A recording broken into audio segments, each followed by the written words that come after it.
Welcome to today's news discussion. I'm Sarah, and joining me is Sean. Hi, I'm Sean.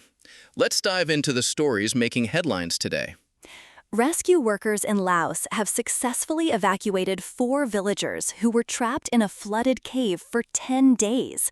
The rescue operation has been quite complex, involving multiple teams. That's incredible. How did the rescue operation unfold, and what were the conditions like inside the cave? According to the reports, the villagers were trapped when rising water blocked their exit. The rescue team had to navigate through flooded passages to reach them. One person was rescued a day earlier, and now 4 more have been freed, but 2 are still missing. So the rescue efforts are still ongoing.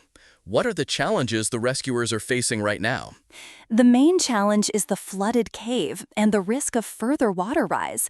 The rescuers are working against time to locate the remaining 2 individuals. The operation involves Thai volunteer rescuers and other international teams. That's a very delicate operation. Have there been any updates on the condition of the people who have been rescued so far? The reports say that the rescued individuals are safe, but no detailed information about their health has been released yet. The focus is still on finding the remaining 2 trapped individuals. I understand. It's a very tense situation. Are there any indications of how long it might take to complete the rescue operation? The reports indicate that the rescuers are working around the clock, but there's no specific timeline mentioned for completing the operation. It depends on the conditions inside the cave and the location of the missing individuals. Okay, that makes sense. Let's move on to another story. The National Testing Agency has announced that it will issue fresh examination dates for candidates affected by technical glitches during the Common University Entrance Test, CUET-UG 2026. That's a relief for the affected candidates.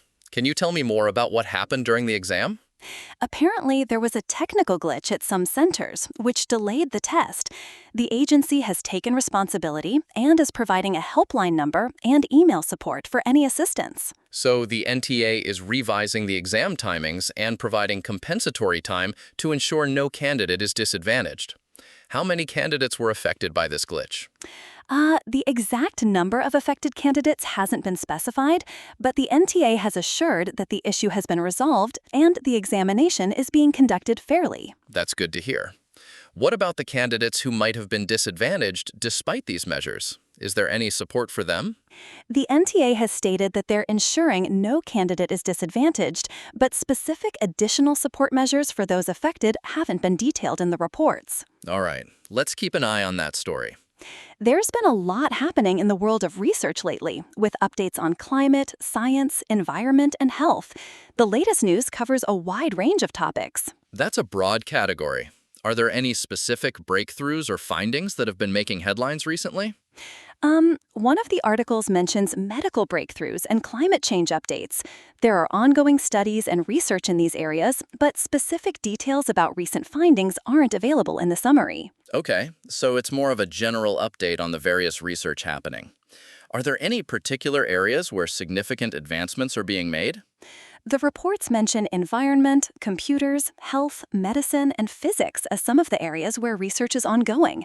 There are likely some interesting developments, but we need to dive deeper into specific studies to know more. That makes sense. Research news can be quite diverse. Maybe we can follow up on some of the specific stories in the future. Absolutely. It's always interesting to see how research evolves and impacts various fields. So, summing up today's discussion, we covered the dramatic rescue operation in Laos, the technical glitch during the CUET-UG 2026 exam, and a general update on research news. That's right. Each of these stories highlights different aspects of current events, from emergency responses to educational assessments and scientific advancements. And it's been a thorough discussion.